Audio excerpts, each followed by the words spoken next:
পুরীতে জগন্নাথ দেবকে 56 ভোগ দিয়ে ভোগ দেওয়া হয়, কিন্তু এই 56 ভোগ নামটা কোথা থেকে এলো সেটা কি তোমরা জানো?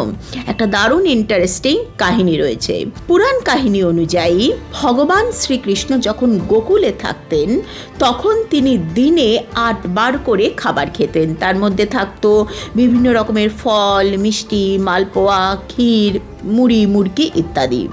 এইবার যখন তিনি গোকুল ছেড়ে দ্বারকায় চলে আসেন তখনও গোকুলের গোপীরা কৃষ্ণ ঠাকুরের নাম করে তার স্মৃতিতে ওই 8 বার করে দিনে খাবার বানাতেই থাকেন।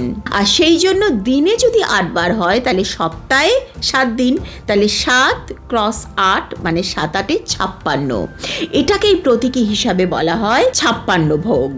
এই 56 ভোগ বলা হয় প্রসাদ হিসাবে যখন ভক্তদের মধ্যে বিলিয়ে দেওয়া হয়, ভক্তরাও খেলে পরে তাদের কিন্তু সমস্ত মনোকামনা পূর্ণ হয়, শরীরের রোগ বিসুখ অসুখ থাকলে সেটাও দূর হয়ে যায়।